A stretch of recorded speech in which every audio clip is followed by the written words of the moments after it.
Tu me poses la question, je viens de les rencontrer. Ah, mais t'es comme nous, toi? Ah, trop marrant. Et tu fais pas le truc avec nous? Bah, j'ai déjà répondu, mais du coup, j'ai demandé de pouvoir interroger quelqu'un pour voir, et vous êtes le premier. Vas-y, commence.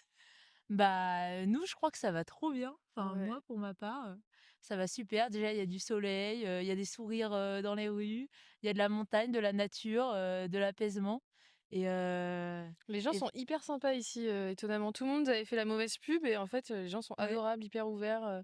On peut discuter avec tout le monde. Ça, c'est très cool. Et se dire qu'on va avoir de la nature, on va se poser, on va être dans le calme. Et ça, c'est toujours agréable, je pense, pour un peu mettre pause sur tous les trucs de la vie quotidienne. Et du coup, de se mettre des endroits où tu sais que t'es juste dans ta bulle, quoi. Et vraiment, ouais, ce truc aussi de sevrage numérique, de pas avoir de téléphone, de pas avoir d'écouteurs, heu, parce que c'est vrai qu'en fait, on passe jamais une journée, sans avoir de pollution numérique, sans scroller, ou même répondre à des messages et cetera. Et ben, en fait, mine de rien, quand tu enlèves ça, tu te rends compte que déjà la terre tourne sans toi, que tu regardes ou non, que tu sois connecté ou non avec les autres par le numérique et qu'en plus, en fait, juste, tu t'en sors beaucoup plus apaisé, beaucoup plus serein et c'est que du bénéfique. J'ai l'impression d'être une vieille en disant Non, ça. mais je pense qu'on fait vite le lien entre la masse d'informations qu'on a au quotidien et notre stress ou notre fatigue justement mentale. Et justement, le téléphone ou même les réseaux sociaux avec ça, je pense qu'on se rend pas compte à quel point on engrange les choses.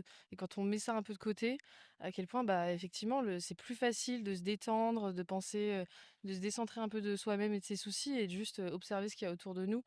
Et en fait, tu te rends compte qu'il y a pas de gens aigris et en fait, j'ai l'impression que, on essaye de nous dire, toujours avec ce truc d'anxiété, géopolitique, enfin d'anxiété générale des médias et cetera, de nous dire, de nous cliver, de dire: «OK, il y a des gens méchants et cetera», mais fondamentalement, il y a pas de gens méchants. Genre Individuellement, il sera oui. toujours, tu parles d'un humain à un humain et ça se passera toujours bien, quoi.